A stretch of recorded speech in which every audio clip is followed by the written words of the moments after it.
Well, church, just want to say good evening. It's a blessing to be able to connect virtually this evening, right? And I don't know about you, but expect a blessing. Expect God to do something, not because of me, but because of Him. Amen.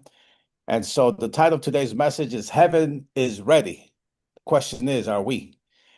Because the question is not if God is ready to pour out the Spirit. The question is, are we ready to receive what heaven is ready to give? Amen. And so, with that, folks, we prayed already. We asked a blessing. So, I want to start by sharing a story that was told of a poor beggar. His brother sat at the end of the London Bridge many, many years ago trying to make noise.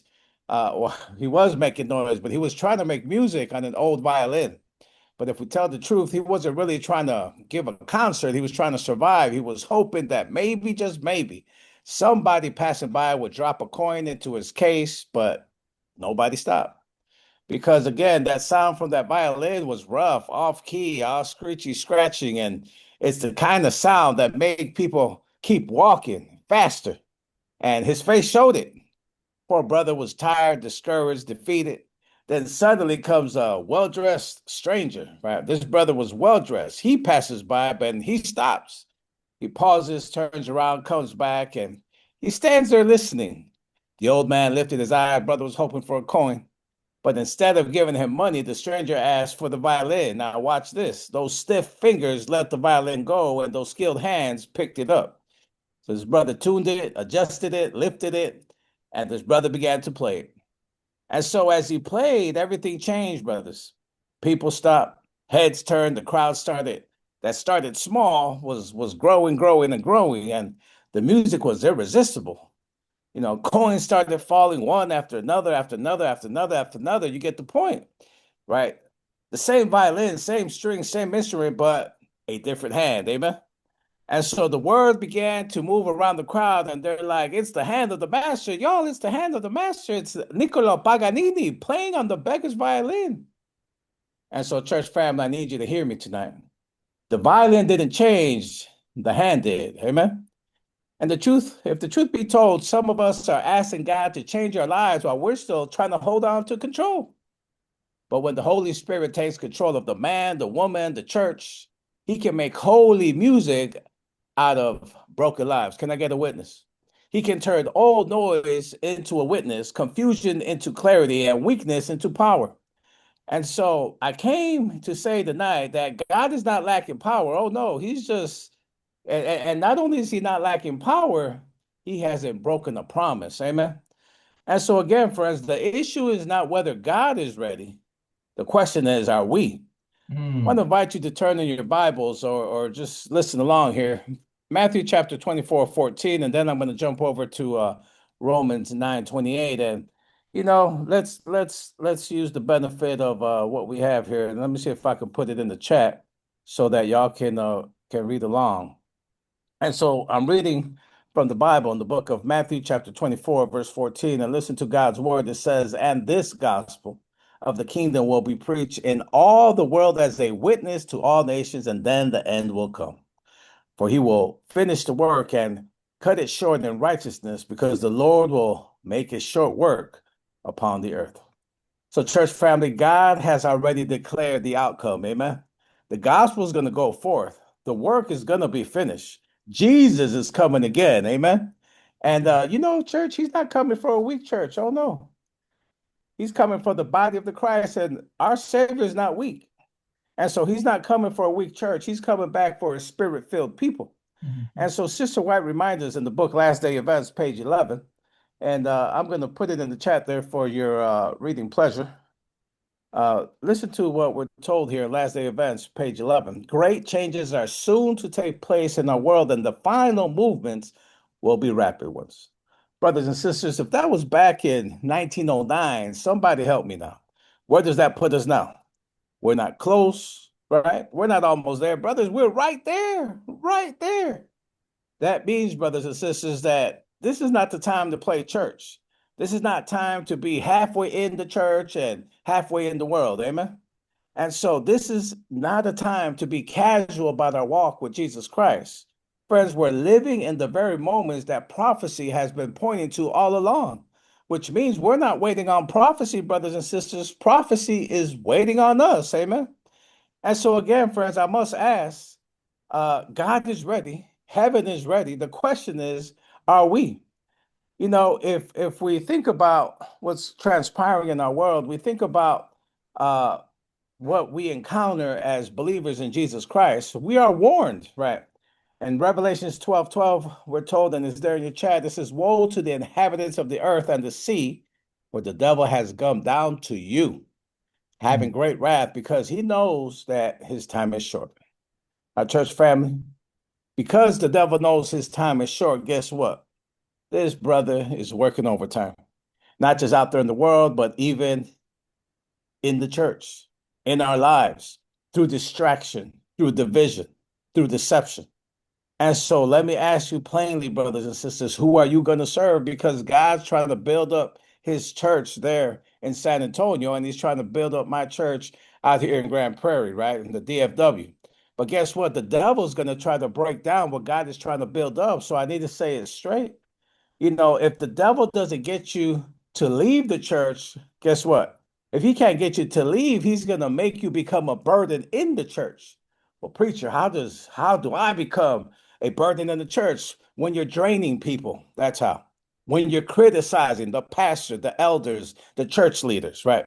When you're killing the spirit of those who are trying to serve. Because church, remember this, we will not let the enemy divide, or God's people should not let the enemy divide what God is trying to unite. Amen. If the truth be told, we don't need more of man's opinions. What we need is the Holy Spirit. Amen. And friends, when we got the Holy Spirit, the results are unity. That's what Jesus prayed for, right? He prayed for the disciples back then, but I believe he's praying for the disciples today. That's us.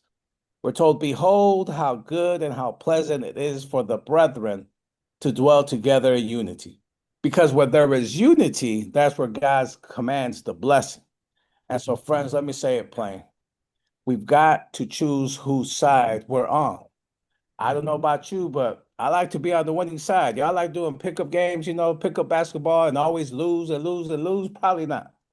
You know, play football right there with your buddies growing up and always lose, lose, lose. No. Be a Cowboy fan and always lose. I'm joking. Bad joke, bad joke. My friends, I get it. We want to be on the winning side, spiritually speaking, but there's times we can be discouraged because it seems like the enemy is winning. First quarter, second quarter, third quarter, and even most of the fourth quarter.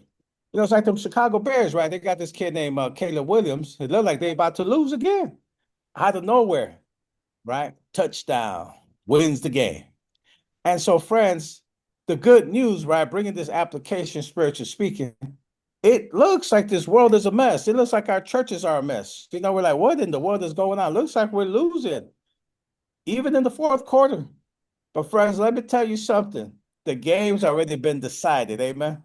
Someone ought to say amen to put a thumbs up or something in the chat, folks, because the game is already decided. We already know how the story ends.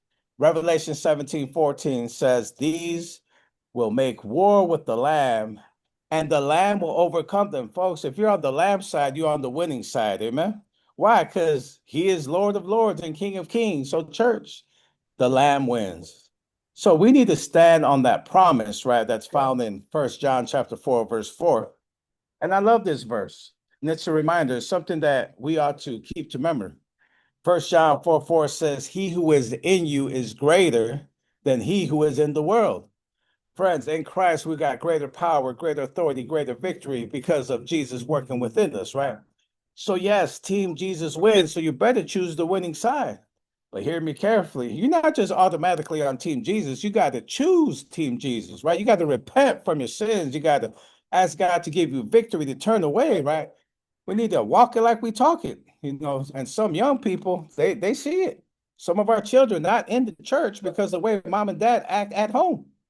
And so, friends, Joshua 24:15 says, choose for yourself this day whom you will serve, right? Not next week, not next month, not when the Sunday law passes. Choose for your day whom you will serve. This day, brothers and sisters. My friends, God's going to finish the work with you or without you. And I don't know about you, church. I don't want to be no spectator in the last days. I want to be part of God's last day movement. Amen. You see, friends, we're told in Revelation chapter 18, verse 1, right? It talks about a people who's going to reflect his glory, his character. And forgive me if I'm going a little fast. Elder Marshall said, Pastor, you got 20 minutes. So I'm trying to cover as much as I can with the time that I have. But the Bible says in Revelation 18:1, after these things, I saw another angel coming down from heaven, having great authority, and the earth was illuminated with his glory. Amen. Friends, that's not just prophecy. That's talking about his people, a people who are surrendered, a people who are reflecting the character of Jesus. They are loving, they are merciful, right? They are forgiving. My friends, when more and more people see Jesus in us, in his church, what's going to happen? That latter rain is going to fall just like it did in the days of Pentecost, but in the greater dosage. Friends, because the rain is coming, the power is coming, the harvest is coming. So, friends, don't let the enemy move you before God uses you. Amen. Because we know there's some folk that was faithful, preaching the word, winning souls for Jesus, but they allowed the enemy to move them before God can use them in these last days. Don't let that be you, folks. Remember what we're told through the prophet Joel. And let me put it here so y'all can read in Joel chapter 23, verse 23. Listen to the word of God. This is prophecy here. Be glad then, children of Zion, and rejoice in the Lord your God, for he has given you the former rain faithfully, and he will cause the rain to come down for you, the former rain and the latter rain. Friends, God has already sent the former rain, right? We see that in Acts chapter 2, right? The day of Pentecost, 3,000 souls baptized in one day, then later five. But hear me, folks, that's just the beginning. That wasn't the full storm. That was just the drop, because what God is about to do will make Pentecost look smaller comparison. And I'm not just saying that, the word of God says that, right? The spirit of prophecy confirms that. I'll share one of the quotes, right? Because I'm trying to cover as much as I can here. The work will be similar to that of the day of Pentecost as the former rain was given, and the outpouring of the Holy Spirit, the outpouring of the gospel to cause the upspringing of that precious seed. So the latter rain will be given at its close for the ripening of the harvest. And then I gotta share this here, right? There in Great Controversy, page 16, 611. It says the great work of the gospel is not to close with less manifestation of the power of God that mark its opening. Servants of God with their faces lightened up and shining with holy consecration will hasten from place to place to proclaim the message of heaven. Revelation 18, right? So, church, that's not just something to hype us up.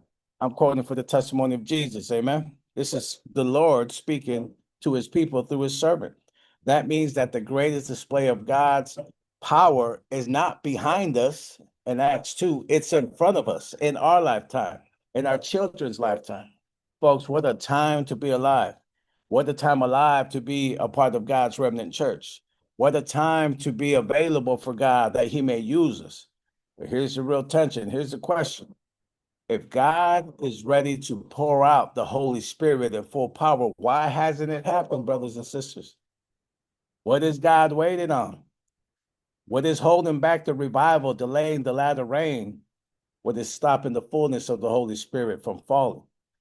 Because hear me out, church, God is not holding back because he is unwilling. He is waiting for people who are ready to receive what he wants to give. I appreciate the writers of Sister Wyatt because it says it straight. Selected Messages, Book 1, 121, a revival of true godliness among us is the greatest and most urgent of all our needs. It's not more programs in the church. It's a revival of true godliness. And it don't start with the pastor or the elder. It starts with you, right? It starts with me. Easy to point out, folk, but you don't forget you got three fingers coming back at you. So we're told the revival of true godliness among us is the greatest, right? It's the first word, not secondary, not optional, not when we have time. It's the first word. And folks, God has more for you and I than we are even experiencing right now. He wants to give us that power, victory, transformation, and more of the Holy Spirit. So, my friends, I don't just want to briefly touch on the latter rain. If y'all give me 10 minutes, I'll try to whip through these prerequisites real quick. Because if we're not just preaching about the latter rain, we need to ask the question, how can we become ready to receive it? Right? Because if you look at heaven's prerequisites for receiving the Holy Spirit, we have to think about this. The first prerequisite, folks, is that we need to ask. Zechariah chapter 10, verse 1. Zechariah chapter 10, verse 1. Listen to the word says, ask for the latter rain in the time of the latter rain. God is ready to send it, but he still says, my child, you need to ask. Some of us don't receive because we don't ask, right? Jesus says, which means some of us are lacking power because we're lacking heartfelt prayer, right? Sister White tells us, Review and Herald says we should pray earnestly for the descent of the Holy Spirit as the disciples prayed in the day of Pentecost, right? Acts 1:14 says they all continued in one accord in prayer and supplication. They continued, they were united, they were desperate because they knew that without the Holy Spirit, they had nothing. And so, folks, nothing's changed, church, right? Because we can have church activities, but still lack the power from on high. So let me ask you, are you really seeking God daily? Are you asking for the baptism of the Holy Spirit? Do you have people that you're praying with consistently? Because revival doesn't just happen. Prayer, connection with Jesus Christ causes it to happen. Amen.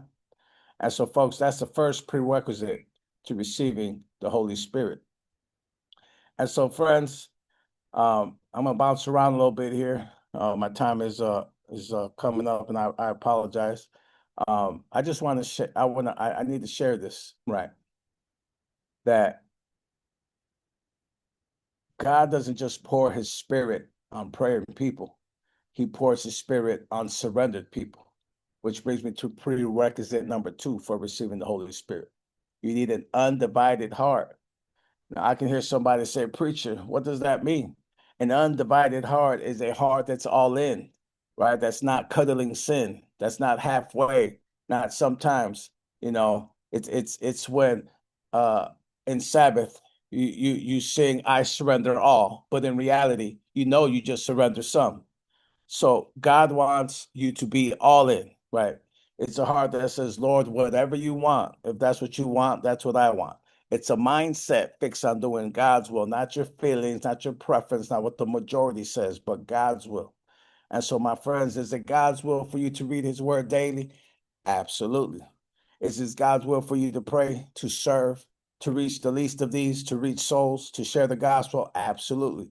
So an undivided heart says, I'm not debating with the Lord. When the Lord says, Mark, do this, Charles, do this, Valerie, do this, AJ, Sophia, I need you to do this. You say, yes, Lord. Now, oh, Lord, I don't really want to. I know we've been there. I know I have. He says, Mark, you need to apologize to that brother that you offended. Oh, come on, Lord. No, do it. Hey, brother, I just need to talk to you. Hey, I'm sorry, brother. My tone was off. Amen.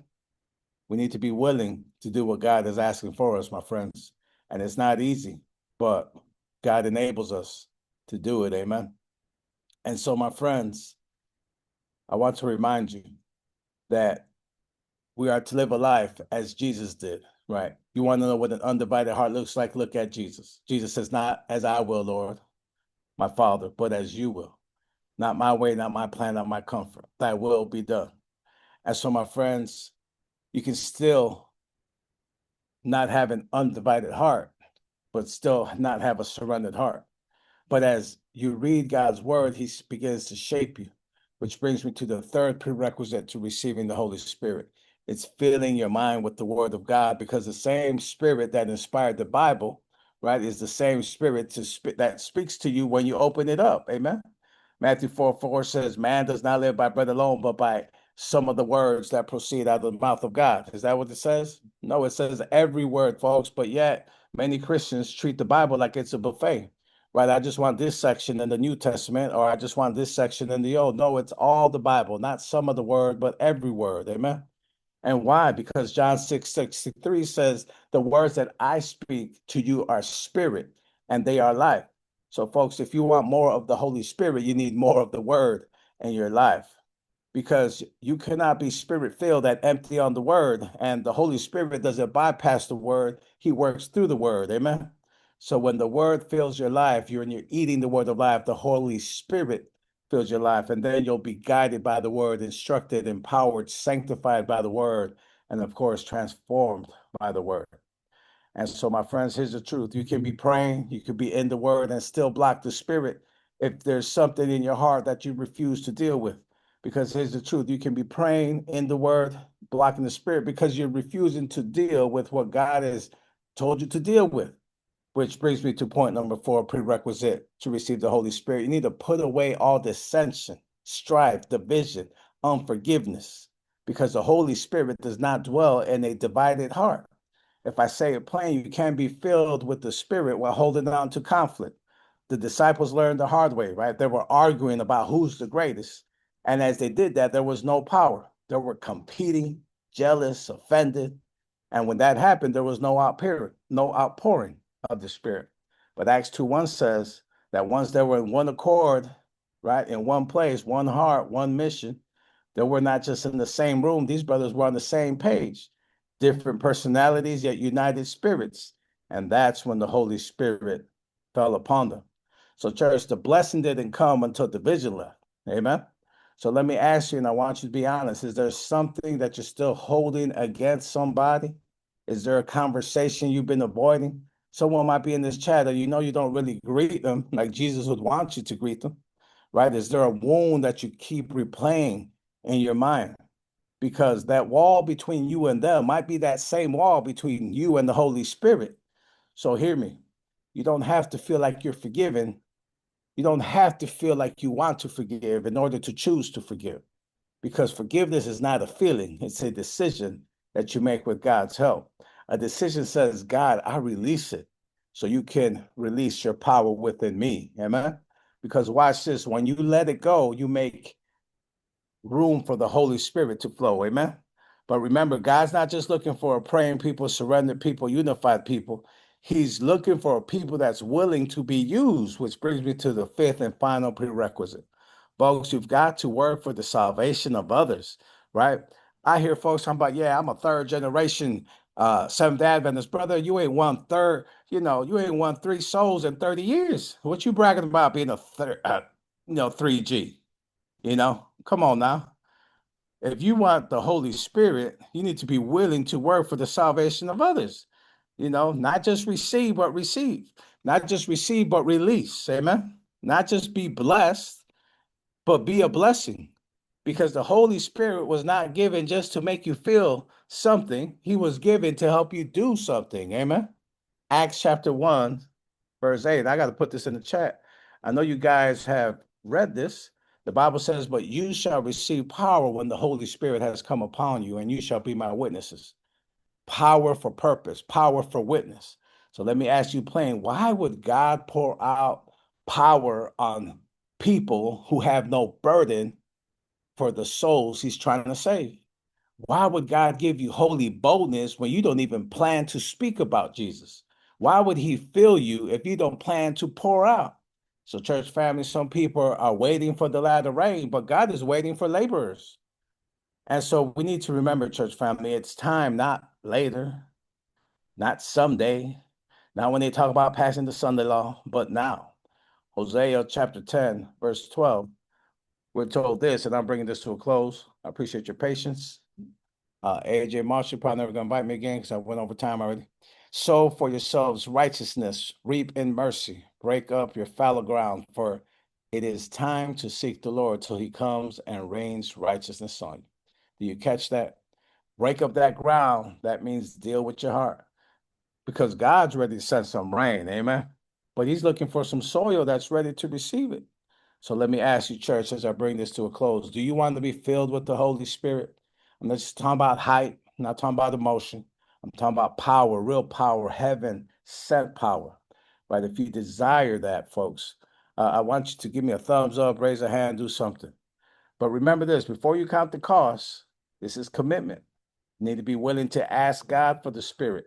You need to be willing to surrender your whole heart, not just some of it. You have to be willing to fill your mind with the word of God. You got to be willing to let go of the division of the drama in your home, in the church, and in the workplace. And number five, you need to be willing to be used by God so that you can reach somebody for Jesus Christ. Amen. Because this is not just about being filled. This is about being filled so that God can use you to save somebody else. Amen. And remember, folks, the pastor can't do it alone. The elders can't do it alone. God didn't call one or two people to finish the work. He called the whole church to participate. Amen. So, folks, are you willing to be filled by the Holy Spirit? Say, Lord, fill me, use me so you can send me. That's your desire. Let us pray. Father, I thank you, Lord, for this reminder in my own life, Lord, I have so much room to grow, Lord, and I don't just want to preach at people. I want to be included in this message that you've given me. Lord, help me, help my brothers, help my sisters, Lord, to be the men and women you've called us to be. And so, Lord, we give you permission to fill us with your Holy Spirit, and we give you permission to give us your Holy Spirit that we may make things right where we need to make right. Lord, bless your people in San Antonio, the Philadelphia SDA Church. Bless the pastors there, Lord, and as they continue to do your will, may your Holy Spirit be the one that's guiding. We thank you again for this time we have together as we receive the Sabbath. In Jesus' name we pray. Amen.